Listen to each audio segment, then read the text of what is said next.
अगर आप भी अपनी जिंदगी को आसान बनाना चाहते हैं तो जल्दी से सब्सक्राइब कीजिए ब्रिज कन्या को।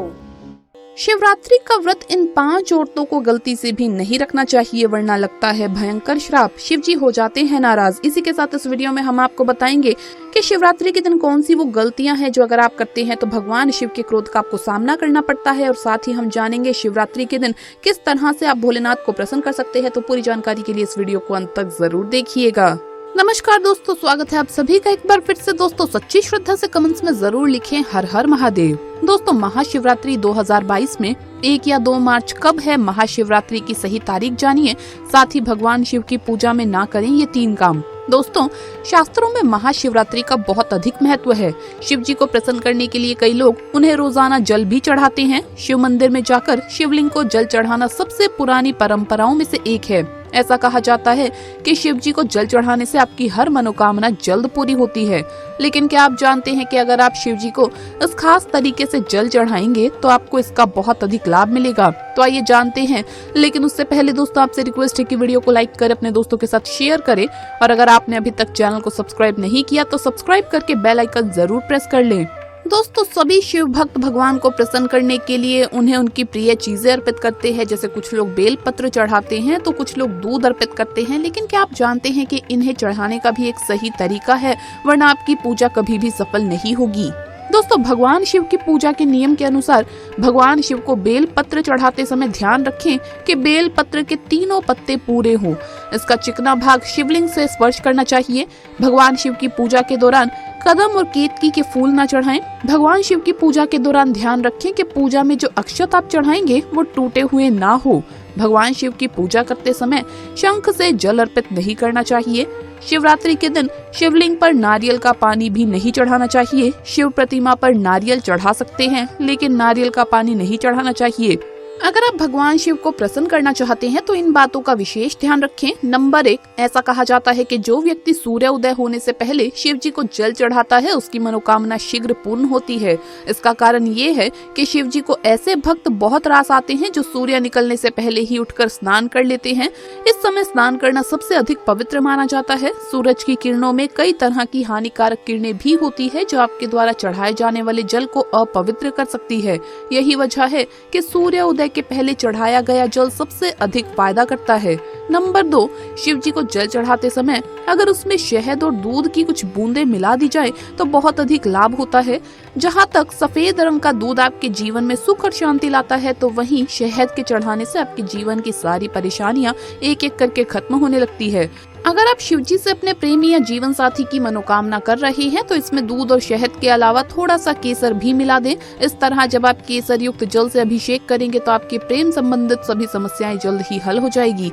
नंबर 3, कई लोग शिव जी को जल चढ़ाने के बाद हाथ जोड़कर बाहर आ जाते हैं। लेकिन अगर आप जल चढ़ाने के बाद कुछ देर वहीं मंदिर में बैठ जाएं और शिव जी की आराधना करें तो आपको और अधिक लाभ मिलेगा। साथ ही अगर संभव हो तो जल चढ़ाने के बाद शिव चालीसा का पाठ करना लाभदायक होता है। दोस्तों शिवरात्रि के इस पवित्र अवसर पर 5 ऐसी महिलाओं और पुरुषों को शिवरात्रि का व्रत नहीं करना चाहिए। भगवान शिव हो जाते हैं क्रोधित। ऐसे व्यक्तियों की पूजा कभी भी नहीं स्वीकार करते महादेव। इसे शास्त्रों में घोर पाप माना जाता है। तो चलिए जानते हैं। दोस्तों नंबर 1, खास तौर से पति पत्नी के लिए शिवरात्रि का व्रत रखना बहुत ही महत्वपूर्ण माना जाता है। इस व्रत को पूर्ण रूप से करने से वैवाहिक जीवन सफल हो जाता है और 7 जन्मों तक का साथ मिल जाता है। लेकिन क्या आप जानते हैं अगर आपने हिंदू रीति रिवाजों के साथ 7 फेरे नहीं लिए तो आप शिवरात्रि के इस व्रत को नहीं रख सकते। ऐसे में आप दूर रहें। बगैर 7 फेरे लिए कोई भी प्रेमी जोड़े इस व्रत को ना करें। दोस्तों शास्त्रों में इस बात की बिल्कुल मनाही है। अगर आपने कोर्ट मैरिज भी की है तो फिर भी आप इस व्रत को नहीं रख सकते। सबसे पहले तो आप 7 फेरे लें और तभी ही आप इस व्रत को भली भांति कर सकते हैं। 7 फेरे लेने के बाद आप किसी भी धार्मिक कार्य में शामिल भी हो सकते हैं। और अगर आप शास्त्रों के विरुद्ध ऐसा करते हैं तो आप पाप के भागीदार बन सकते हैं। नंबर 2, मन में क्रूर विचार। एक दुष्ट व्यक्ति महाशिवरात्रि के इस पवित्र अवसर पर हमेशा दूर ही रहे। ऐसे व्यक्ति की पूजा कभी भी स्वीकार नहीं करते महादेव।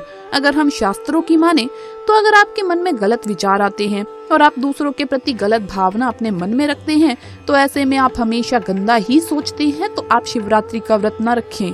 महादेव ऐसे व्यक्ति से सदैव क्रोधित रहते हैं और उनकी पूजा भी कभी भी स्वीकार नहीं करते। अगर आपका मन सच्चा है तभी ही शिव जी आपकी पुकार अवश्य सुनेंगे। नंबर 3, तलाकशुदा। दोस्तों, तलाकशुदा व्यक्ति को शिवरात्रि के पवित्र अवसर पर शिव की आराधना नहीं करनी चाहिए, क्योंकि ये दिन प्रेम का प्रतीक माना जाता है। इसीलिए आप इस व्रत को कतई न रखें। आपको बता दें, शास्त्र कहते हैं जो प्रेमी जोड़े एक दूसरे से दूर रहते हैं तो उन्हें वक्त के चलते एक हो जाना चाहिए, तभी ही ईश्वर उनकी भक्ति स्वीकार करते हैं। शास्त्र कहते हैं पति पत्नी जब साथ में मिलकर ईश्वर की आराधना करते हैं तो कई गुना फलों की प्राप्ति एक साथ होती है। ऐसे में अगर आप शिवरात्रि का व्रत रखना चाहते हैं तो दोनों को सबसे पहले एक होना पड़ेगा, तभी ही महादेव और माँ पार्वती इनकी पूजा स्वीकार करेंगे, क्योंकि शिव और माता पार्वती का प्रेम अटूट है। ऐसे में आप भी अपने पार्टनर के साथ प्रेम भाव दिखाइए। दोस्तों, नंबर 4, चाणक्य के अनुसार एक वैश्य की पूजा भी ईश्वर कभी भी स्वीकार नहीं करते। ये शास्त्रों के विरुद्ध है। ऐसा करने से महापाप माना जाता है।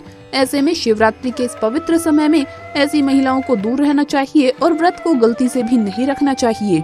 नंबर 5, ये गलती कभी भी मत करना।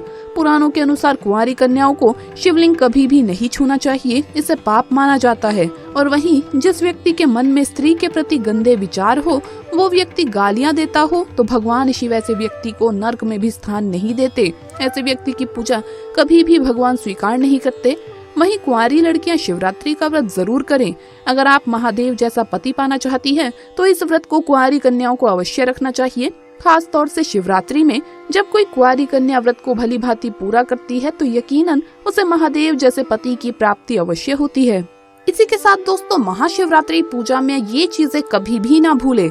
महाशिवरात्रि पर्व पर भगवान शिव को प्रसन्न करने के लिए भक्त कई उपाय करते हैं। शास्त्रों में भगवान शिव की पूजा सबसे आसान बताई गई है। मान्यता है कि भगवान शिव बेल पत्र, धतूरा और 1 लोटा जल से भी खुश हो जाते हैं। शायद इसीलिए शिव भक्त महादेव की पूजा में इन 3 चीजों को कभी भी नहीं भूलते। अगर आप भी महाशिवरात्रि पर भगवान शिव को प्रसन्न करना चाहते हैं तो महाशिवरात्रि के इस पावन दिन पर शिव पूजा के दौरान उन्हें पंचामृत से स्नान कराएं, बेल पत्र और धतूरा जरूर अर्पण करें।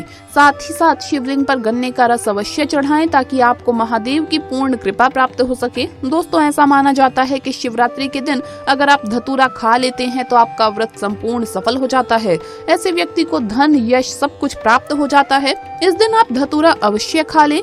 आइए अब जानते हैं कि महाशिवरात्रि पर किस पूजन विधि से आप भगवान भोलेनाथ को जल्द ही प्रसन्न कर सकते हैं। दोस्तों, शास्त्रों के अनुसार महाशिवरात्रि के दिन सूर्योदय से पूर्व स्नान करके स्वच्छ वस्त्र धारण करें, व्रत का संकल्प लें। अब घर या शिव मंदिर जाकर विधि विधान से शिव जी का पूजन करें।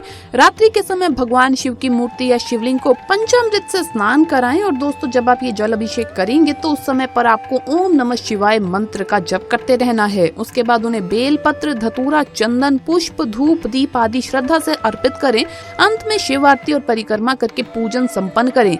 चलिए अब जानते हैं कि महाशिवरात्रि का शुभ मुहूर्त क्या है। तो दोस्तों, 2022 में महाशिवरात्रि का पर्व 1 मार्च मंगलवार के दिन मनाया जाएगा।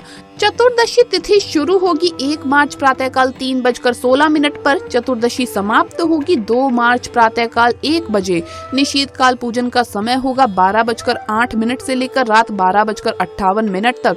महाशिवरात्रि पारण का समय होगा 2 मार्च सुबह 6:45।